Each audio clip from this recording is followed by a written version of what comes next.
In episode 1, we followed the grand legend of Nikon F, the Conqueror from 1959, the destroyer of previously untouchable empires, the one who brought peace between the humans and machines, the one who was feared by others but brought unlikely balance, and the innovator that combined multiple technologies to define a new direction with features that can still be seen 64 years later.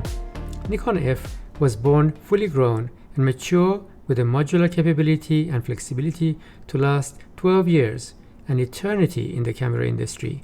But gradually, other Japanese cameras were catching up. They learned from Nikon to forget about copying decades-old German cameras. Now they just had to improve on Nikon. That brings us to 1971. This is the year Canon brought out its own f1 professional camera. The same year, Nikon's next generation professional camera was launched, the Nikon F2, the son and successor to Nikon F. I am your father. How much did F2 inherit from the original F? Did it improve on those strange features that I explained in the last episode? Was it the second best? Or the proud new king? If you didn't see episode 1, I suggest you put this on pause, go and watch that one and come right back here and continue. Here's the successor, Nikon F2. Nowhere on it does it say Nikon F2. Even the Nikon font has changed, so it's a whole new generation now. You find that the finders are very similar. This is more advanced than this one. I'll explain that later. They both have this combined shutter dial, which is attached to the finder, and at the same time it rotates the real one underneath, which is attached to the body. Film advance lever is exactly the same, 120 degrees, but this one stops at 20 degrees here. That doubles up as the on button for the finder. So the on button for the finder is no longer on the finder. Another thing, this finder has a battery chamber on the finder itself. This has none, because the battery chamber is in the body. So now the body is electrically connected to the finder. The on button here has only A for advance and R for rewind. This one has T for the shutter and L for lock and middle for on. The film rewind cranks are the same, but superficially. They operate in the same way for film rewind, of course. Both of them are crank handles, except this one has an improvement where this can also come up to make it easier to rotate this and not touch against the body of the finder. In this one it's a little bit hard because your finger keeps hitting the finder. Both of these can take an accessory shoe that then provides a hot shoe on top for the flash. The finder windows are both the same 100% view, extremely clear and industry leading. The back is clear here. This one has a holder for film tab to remind you what film you're using. The button for removal of the finder is the same, except this one has only one button, this one has one button here and one crank over here. Both of them are required for the security of this attachment. On the front, both of them have PC sync connections over here, and at this point I might tell the Padawans over there that PC stands for Prontor Compur. Both of them are shutter manufacturers. None of them use a Nikon, but they're both subsidiaries of Carl Zeiss, and they set the standard for synchronization between the camera and flash that everybody used. The lenses are exactly the same, and both of them have the loving rabbit ears over here, and both of them have an attachment on the finder for indexing, which I'll show you later on. In the front we have the self-timer over here, we have a self-timer over here, with one difference. This one has dual action. Self-timer, yes, but it has another strange action as well.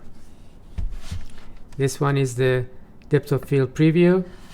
This is the depth of field preview, but it has another action. So a lot of buttons have double action. The double action of this one is that it also acts as mirror lockup. At the bottom, this one is a very simple plate. Open tab over here, reminder of the film type and tripod socket. Opening tab is exactly the same action. Now we have a battery chamber that takes two LR44 batteries or SR44 batteries, easily found today, with the plus side up this way. Tripod socket. Film rewind button is here now, not on top. These two are connections for motor drive that simply attaches to the bottom. You don't need to replace the whole of the back and the other side.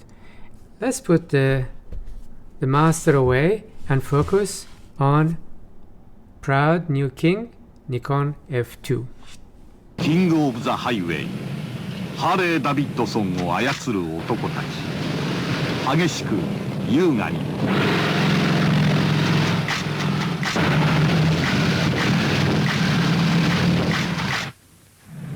本物をつかめ、ニコン F2。 This is the film advance lever. So far identical, but it stops at 20 degrees over here. That indicates the camera is on. That's a fake LED, which is the same feature as Nikon F. Problem created as a result that for left eye shooters like me, your left eye is here, your nose is here, your right eye and cheek are here. So as you're taking a shot, you keep pressing that in. So in the middle of trying to read your light measurement over here, you keep turning it off. You have to keep pushing this out to see what's happening. The film counter over here is an improvement. You can see the range of numbers over there, and it doesn't bother with the selector between 36 and 20 as in Nikon F. No need for that feature because 36 is already good enough. It already goes past 20 anyway. This ring has been improved. It has three settings now: T, on, and L for lock. If you lift this up and put it on L, it is mechanically locked and will not shoot inside your bag. The T setting here is for time, but it doesn't work in the same way as time on other cameras, where you press this, go back, after a few minutes you come back, change the shutter speed to any other speed, and then that releases the mirror. It works in a completely different way. First, you put the shutter speed on B for bulb, then you cock the shutter with that on T, then you use a self timer. You put it on any setting you want, 2, 4, 6, 8, 10, let's say 8. Let me demonstrate by taking the lens out. Now when you shoot, it gives you a very long exposure. Okay? Film is being exposed now. Long delay, finished. It's convenient, right? But it's not immediately guessable. Now, how did you know that you needed a long exposure of, say, 6 or 8 seconds? How did you know that? Okay, not so easy, because your shutter dial is not going to 6 or 8 seconds. So how do you use the meter for that? How do you do that? Okay, the way you do that is first you take this to B, then you press this button on top, button that did not exist in Nikon F. You press this while rotating this continuously, and then this top section of this goes to 2, 4, 8. Right? And now your meter is reading up to 8 full seconds of shutter speed. But it doesn't mean that the camera already knows that the speed is 8. It doesn't know that. You have to do that manually, the way I showed you. Put this on T, cock the shutter, put this on 8, and then shoot. So suddenly the shutter and the meter are not working together. This is metering for 8 seconds, but you have to manually set it over here. You see what I mean? Solves one problem, creates another problem. The bottom of the camera, therefore, is the same opening mechanism as Nikon F, but this time, instead of the whole back coming off, see what happens when you rotate this. Ooh, the back opens with a proper hinge. So what happens if you want one of those fancy backs on this? Because Nikon F removed the whole back so that you can get another back over here. Well, easy. They made it easy for taking this hinge off. You pull this down, almost like in your watch. Pull this down, the whole of the hinged back comes off.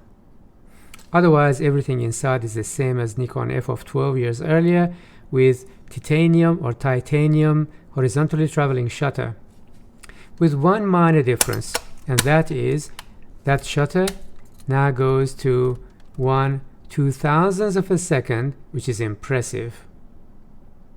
On the other hand, as you saw, it goes to a full 10 seconds of exposure as well.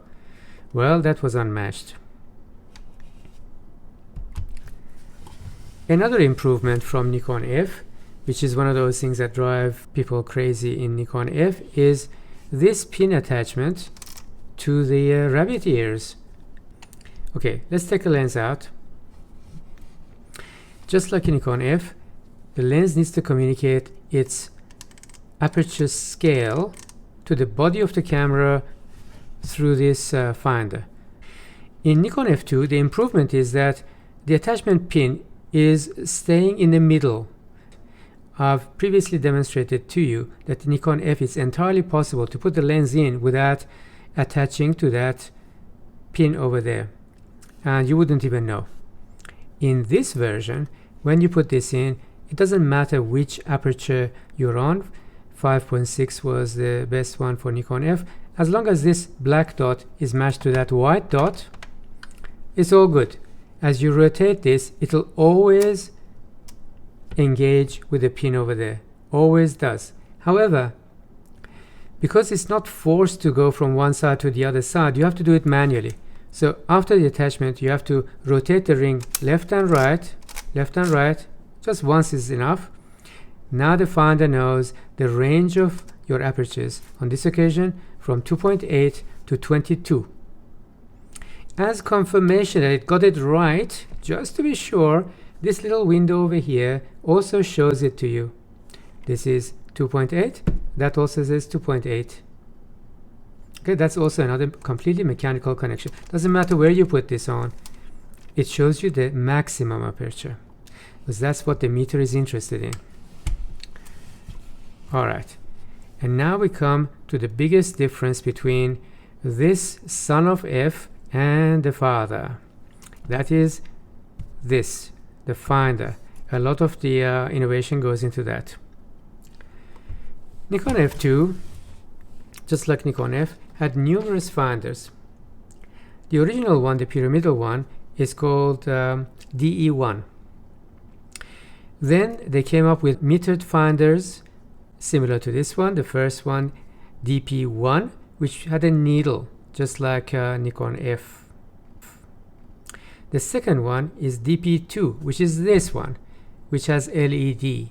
Much easier to read, much more advanced, and it's good in low light and so on. After this came another LED one, DP3, and then DP11 and 12. All of those are called photomic with LED lighting. Then after that came action finder DA1, then waist level finder DW1, then 6x focusing finder DW2. To take this off, you press this button over here and you rotate this one after pressing the middle of it. So they've made it quite hard to remove this, just in case it accidentally falls off. You press this and fold this down, okay, then press this button, it loosens it, and this comes out. So far, easy enough. Focusing screen is very similar to Nikon F, and it's also removed in the same way. It has two pins there and there, and they are pushed back with the same button over here. You can see, pushed back. You just turn it upside down, press that button, and the focusing screen just comes out in your hand. Very easy, no problem. To put this back, you make sure that this is in the middle at 5.6. Now you have to be choosy. So put this in the middle, 5.6, and you don't have to worry about this because the pin is always in the middle default. Then you push this in the middle here. Nothing else to do, just push it in and it's done. Now the same phenomenon as in Nikon F applies to this shutter ring. I didn't touch it, so I didn't have to do anything, but if you did touch it in the middle of that process, I'll tell you what you have to do.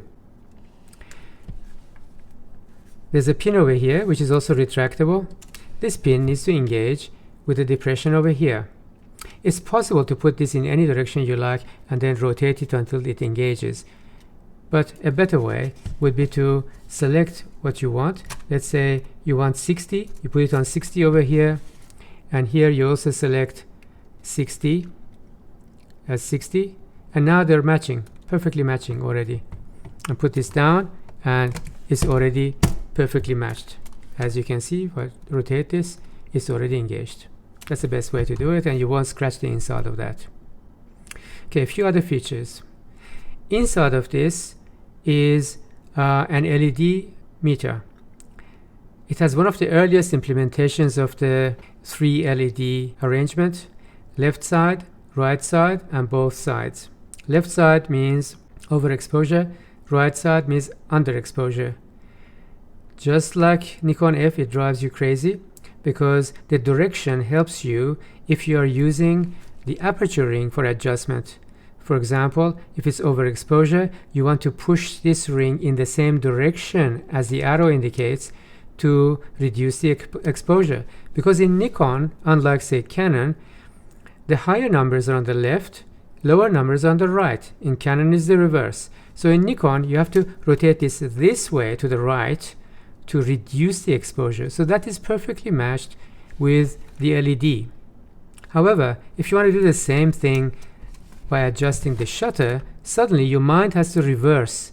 Instead of rotating it to the right, you have to rotate it to the left. So that is what drives you crazy. This has not been improved in Nikon F2. If the lenses were the reverse, like in Canon, for example, if 22 was this side and this was on that side, at least both of them would be doing the same thing in the same direction. So solve one problem, create another problem. One more improvement is that now that we don't have needles anymore, inside we have LED, so outside we also have LED, except it's a tiny LED here and a tiny LED there. So this side again on the right hand side means underexposure, left side means overexposure. But guess what? You can't actually use it the way you would expect, like in a TLR, look down this way. If that is the intention, you should be able to look this way, right? No, that's not the way it works. You have to look at it at a very specific angle, which is approximately 45 degrees this way. Only then you can see that, and only when the light is not too bright. In a sunny situation, you can't even see that. So it's pretty much useless. You have to really look inside to see. One more problem. The earliest implementations of LED inside the finder was such that the readout is at the very bottom of the screen, is almost off the view frame, and if you look through straight on, you will see nothing. You have to change the location of your eye, almost looking down in an unnatural way until you see the LEDs. Then you look up again to see the actual view. So it's not perfect, but when you see it, it is absolutely great. It is nice, sharp, bright, and easy to follow. One more feature which doesn't exist in Nikon F is this attachment over here. This is an attachment which for this camera is called DS2EE. It's an aperture control attachment which goes here. It's quite a big contraption over here that attaches to the mechanical aperture ring. Now this mechanical aperture ring has a lot of resistance, right? It's not too loose. So this ring, using a lot of power, rotates this around automatically, giving this camera a shutter priority automatic aperture feature. Obviously it was going to go through batteries at a fast rate, and it was very slow because it has to rotate quite a heavy ring. That's before the cameras discovered how to adjust the aperture from inside the lens with an inside coupling, very light. Before that, they had these huge contraptions to actually rotate this whole thing. Another feature is the improvement on mirror lockup. Mirror lockup drove you crazy in Nikon F. That is, in Nikon F, there was a button over here for mirror lockup. You turn it and nothing happens. You have to wind the lever and then use a dummy shot, believe it or not, a dummy shot before the mirror goes up. Then you have to cock the shutter again and shoot again for a real one. Many steps just for mirror lockup. Then they thought, oh, why do we need that? So they've double used the depth of field button. While it's depressed, then you can rotate this tab over here, rotate it, mirror goes up immediately. You don't have to do anything else. Easy. Shoot, and then you push it down anytime you want. So you see how easy it was? Amazing how they didn't think of that before. So that problem has been solved, and it did not create any new problems, thankfully. One more attachment is for here. This little device over here connects to the flash, and it provides flash ready indication inside of the viewfinder. Quite an advanced feature for the time. Let's look at the lens for a moment. This is an excellent Nikon 24mm, very nice wide angle for landscape and architectural photography. Have a look at it from this angle. You see both feet and meters over here, white for meters and yellow for feet. Over here you see the color-coded aperture numbers. The color coding matches these lines which have the same colors. The purpose of that is you first decide which color you want. Let's say you want F11. Okay, 11 is in the middle. So what color is that? A sort of a bony color. Then you find that same color over here, this bony color here and this bony color here. Means between those two, the meter scale is all in focus. From here to there, it's entirely in focus. That's how the color coding goes. Now you try to see that in low light. Good luck. I don't think any other camera actually followed that system. I think they usually have the same numbers replicated here twice each. So this number matches that number. They don't rely on subtle differences in the colors. To set the film speed, you lift this ring up, rotate this, and match the index, which is a red dot, to whatever film speed you want. For example, I'm now going to put it just one notch before 200. That's for 160. That's for my favorite Portra 160. Now have a look at some other dots here. What are these for? Next to this red triangle, there's a dot here, there's a dot here, then number 1, another dot, presumably 1.5, and then 2. You might guess that is exposure compensation. And certainly you might be able to use that for exposure compensation, but that's not actually what it's for. It is for the selection of the focusing screens inside. Some of those are not as bright as the others, so the metering system that looks at that screen over there rather than directly through the lens will misread, so it has to be adjusted. So when you buy the focusing screen, it tells you instead of putting the setting on the red arrow, you have to put it on 1 or 1.5 or even 2. So from there on, you have to remember, forget about the red arrow, just go by the number that they tell you.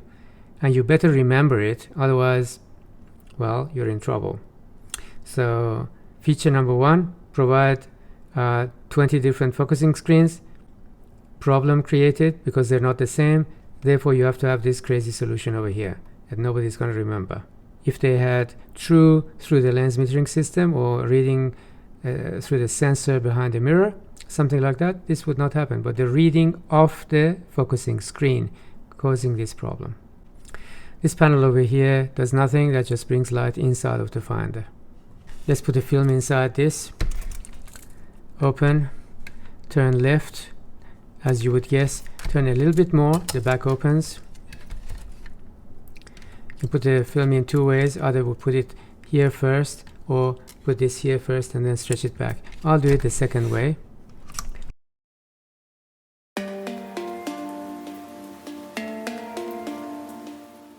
I'll demonstrate it the first way in Nikon F. So you put this over here. That telescopic thing allows that to happen. Push this across, put it in one of those slots, both sides are the same. Put it in there and begin to wind. Film rotates in the opposite direction of what you think, and it's amazing how long it took camera manufacturers to do it the other way, with auto winding film and point and shoot and so on. Until then they went this way. Close this, easily done, and lock it this way. It is initially on S for start. That's not sufficient. You have to shoot enough until it goes to 0. A little tip: many Nikon models allow you to actually shoot between S and 0. However, the metering system will be wrong, or it just won't react. It will just go for a setting that is standard shutter speed rather than what you set it at. So go to 0, you'll be sure. A few other strange pictures you may not know of. This is a knowledge test for the pros. You know, some cameras have a symbol of a circle with a line in the middle of it, somewhere around here, that shows you where the film plane is. This one doesn't have it, so where is it? In these kinds of Nikon cameras, you see this number over here? Okay. If you were to draw a line on top of that, exactly there, that is the film plane. How many people can guess that? No one. This camera has been tested extensively by myself, and I find it much easier to use than Nikon F, which by itself was very easy to use and enjoyable, despite its quirks. This one was more enjoyable. It was easier to use. It still had some of those maddening issues. For example, this was the worst. This constantly turned the camera off, and 100 times I had to pull this back, look through there. Well, that became a bit of a pain. Everything else was much easier. Seeing the light meter was far easier, better. And I would say the most important thing between this and Nikon F for a real shooter is that both the shutter ring and the aperture ring, both of them are stepless. Amazing, right? So even though this is not an electronic shutter, it is a fully mechanical titanium shutter. You can have this in any in-between position you like, as well as the aperture, of course. So the metering can be super accurate. You never have to choose between slight overexposure and slight underexposure. You can go for 100% correct. Okay, unless you want to actually force it to overexposure, which is not a bad thing with a film camera, a slight overexposure. But it's a good comfort to know that you can set it exactly right. Right, so that was fantastic. No problem with lenses at all. It was much easier to change the lenses and not to worry about this coupling pin. Any which way you put it in, it couples in. So easy to remember to do this, and it will index easy. Also, another much better feature is to have LR44 batteries, cheap as chips, easy to find, no problems at all. Another thing is, for 1971 camera, it's still a pretty modern camera looking. Look, apart from a little bulk here, it's actually a very nice modern looking camera. Looks even better in black. Alright, so what do you think? Is this the new king, or is it a weak substitute for the real king Nikon F? In my humble opinion, this is Simba, the true new king, surpassing the master Nikon F. Until episode 3, until Nikon F3 comes in with a superstar designer.